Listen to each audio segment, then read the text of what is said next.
สบายดีมื้อนี้เนาะจะมาแนะนำเกี่ยวกับวิธีการสังรวมเกณฑ์อายุเนาะของนักเรียนตามเพศเนาะหญิงเพศชายและก็เผ่าเกณฑ์อายุนี้นับตั้งแต่13ปีขึ้นไปเนาะหรือว่าเราจะเอาต่ำกว่า13ปีก็แล้วแต่เนาะบรรดาอาจารย์ไปประยุกต์ใส่เนาะเอาก่อนอื่นเราต้องเราต้องมีสถิติของนักเรียนก่อนเลยเนาะประวัติของนักเรียนสินะว่าชื่อนามสกุลเพศเนาะวันเดือนปีเกิดอายุชนเผ่าต่างๆเนาะแต่อยู่ในนี้มื้อนี้เราจะใส่เพศเนาะเราใส่3อย่างคือเพศอายุและเผ่าเนาะเพศอายุและเผ่าส่วนตัวที่เหลือแม่นให้เราเสื่องไว้ซะก่อนเอาวิธีการเสื่องคือให้บรรดาอาจารย์คลิกเมาส์ขึ้นมาเนาะให้มันขึ้นมาหาตัวอักษรที่ทางเหนือ A B C D ให้มันเป็นหัวลูกศรสีลงจังซี่เนาะสีดำแล้วก็คลิกลากมาคุมเอาห้องที่เราต้องการอยากเสื่องคือวันเดือนปีเกิดนี่บ่จำเป็นเราคุมเอาโลดหลังจากนั้นคลิกเบื้องขวาแล้วมาเลือกตัวสุดท้ายเนาะเลือกคำว่าให้อันดับที่2จากสุดท้าย5บรรดาอาจารย์บ่เห็นแต่ให้ลองคลิกมื้อเนาะขัวนะมันจะเสื่องให้เฮาเนาะแล้วเวลาที่ว่าเฮาอยากได้คืนให้เฮาคุมเอาบอนที่เฮาเสื่องไว้เนาะแล้วก็คลิกขัวอีกครั้งแล้วเลือกเอาตัวสุดท้ายคลิกใส่เป็นอันให้นี่ข้อมูลที่เฮาเสื่องมันจะกลับมาเด้อเนาะแต่ตอนนี้ให้เสื่องซะก่อนเอาเพศอายุเอาเผ่าเนาะส่วนที่เหลือเสื่องไว้คุมสีแล้วก็คลิกขวาใส่คำว่าให้นี่จะเฮ็ดให้หน้าต่างตารางของเรานี่ย่อเข้ามาจะง่ายในการป้อนสูตรเนาะก่อนอื่นก่อนสิไปเข้าการป้อนสูตรในแต่ละตัวนี่ข้าพเจ้าอยากแนะนำอย่างหนึ่งคือการล็อกข้อมูลการล็อกข้อมูลเมื่อใดที่ข้าพเจ้าบอกว่าล็อกข้อมูลจังซี่เนาะให้บรรดาอาจารย์กดปุ่ม FN ค้างไว้แล้วก็กดปุ่ม FC เนาะอยู่ถึงคีย์บอร์ดของบรรดาอาจารย์เพื่อให้มันล็อกข้อมูลเนาะคันซั่นเฮามาเริ่มกันเลยเริ่มจากห้องลาวไตยิงเนาะลืมเนาะเวลาเฮาสร้างตารางพยายามให้มันเป็นหน้าตาแบบนี้เด้อเนาะมีปีเนาะ13 14 15 16 17 18 19 20กันแล้วแต่บรรดาอาจารย์เนาะอันนี้ข้าพเจ้ายกตัวอย่าง13ถึง18ปีและอยู่ในนี้เนาะยิงห้องยิงให้มี13สาย14ยิง14สาย15ยิง15สายเพื่อสะดวกในการป้อนสูตรของเฮาเนาะอันนี้นะก่อนอื่นเฮามาเริ่มอยู่ห้องนักเรียนที่มีอายุ13ปีเป็นเพศหญิงและเผ่าลาวไตเนาะคลิกเลยเครื่องหมายเท่ากับเนาะแล้วใส่สูตรcount if COUNT IF แล้วเติมตัว S ใส่ตามด้วยเครื่องหมายเปิดวงเล็บหลังจากนั้นให้บรรดาอาจารย์มาคลิกอยู่ห้องเพศเนาะแล้วก็ลากลงไปฮอดผู้สุดท้ายหลังจากนั้นให้ล็อกข้อมูลด้วย FN กดค้างไว้และ FC อาจจะสังเกตเห็นมีเครื่องหมายดอลลาร์เข้ามาแทรกกลางเนาะหลังจากนั้นให้พิมพ์เครื่องหมายจุดแล้วให้บรรดาอาจารย์มาคลิกใส่ห้องยิงเนาะแล้วก็ตามด้วยเครื่องหมายจุดหลังจากนั้นให้บรรดาอาจารย์กลับมาคลิกใส่ห้องกลุ่มภาษาเนาะ เอาตั้งแต่ผู้ทำอิฐถึงผู้สุดท้ายตามด้วยการล็อกข้อมูลหลังจากนั้นให้ใส่เครื่องหมายจุดแล้วมาคลิกใส่บนราวไตเนาะราวไต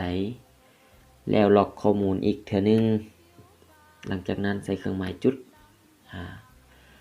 บัดนี้ให้มาคลิกใส่ห้องอายุบัดนี้คลิกใส่ห้องอายุเนาะตามด้วยการล็อกข้อมูลแล้วพิมพ์เครื่องหมายจุดใส่หลังจากนั้นให้มาคลิกใส่ห้องอายุเนาะคือ13 ปีนี่เด้ออยู่ถึงของเพศหญิงนี่เด้อเนาะคลิกไปหลังจากนั้น enter เอา13 ปีเพศหญิงของเผ่ามอญคาเขมรพิมพ์เครื่องหมายเท่ากับแล้วป้อนสูตรเนาะเข้า if เปิดวงเล็บหลังจากนั้นให้มาคลิกใส่ห้องเพศของนักเรียนผู้ทำอิฐ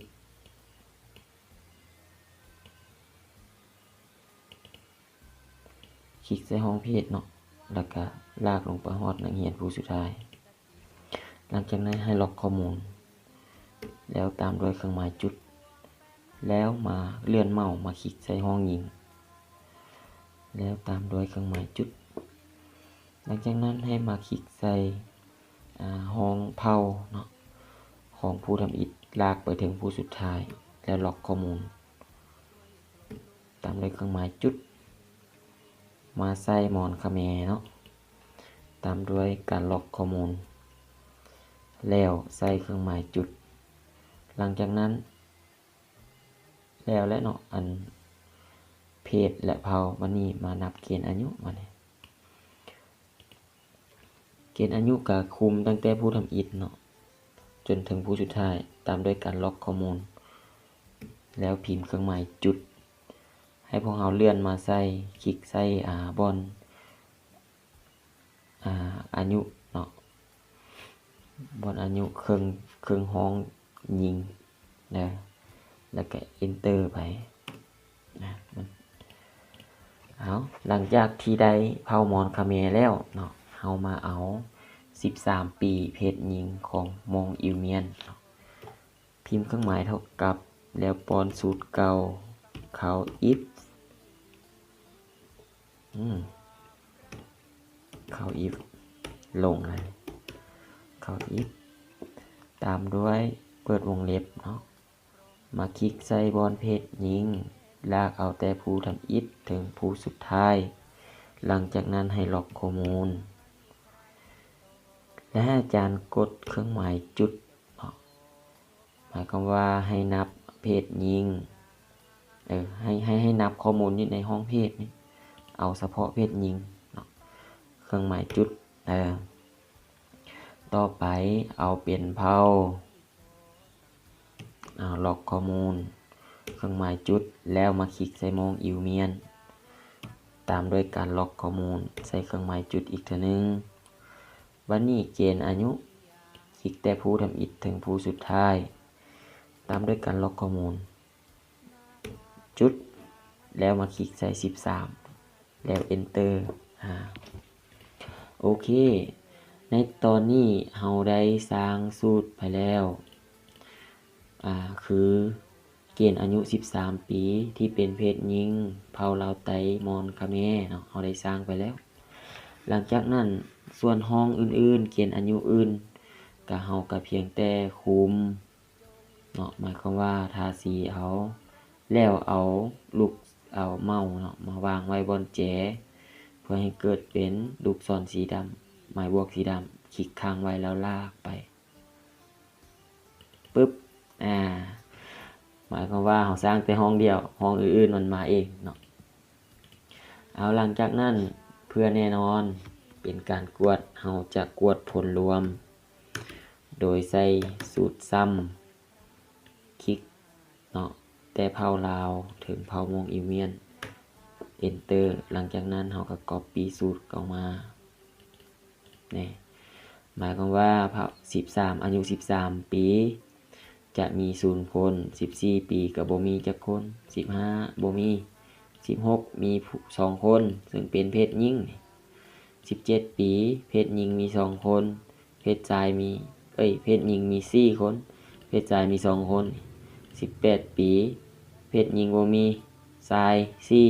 4เอาเฮาจะกวดเบิ่งว่าข้อมูลเฮาถูกต้องบ่นะให้เฮาใส่สูตรผลบวกเนาะซ้ำแล้วก็คลิกห้องรวมห้องทำอิฐนี่ลากมาถึงสุดท้ายเนาะอันข้าพเจ้าใส่สีแดงแล้ว enter จะออก12 คนหมายความว่านักเรียนของเฮามีอยู่12 คนเลื่อนไปเบิ่งว่าแม่นแท้บ่ซึ่งนักเรียนของเฮามีตั้งแต่ผู้ที่1ถึงผู้12แสดงว่าโอเคเนาะข้อมูลของเฮาถูกต้องเนาะหลังจากนั้นบรรดาอาจารย์ก็เอาข้อมูลที่ได้นี้เนาะไปป้อนใส่สถิติกระทรวงที่เพิ่นต้องการเป็นอายุเข้าภาษาเป็นเพศนี่ได้เนาะโดยที่เราสร้างเพียงแต่3สูตรแล้วก็ลาก copy ไปเนาะสำหรับคลิปวิดีโอนี้ก็จบสำนี้เนาะให้บรรดาอาจารย์ติดตามคลิปวิดีโอต่อไปหรือว่ามีเรื่องราวดีๆจะมาแบ่งปันก็สิเอาลงอยู่ในเพจ Smart Teacher เนาะให้บรรดาอาจารย์หรือว่าบรรดาท่านใดที่สนใจก็ให้กดติดตามเนาะขอบใจ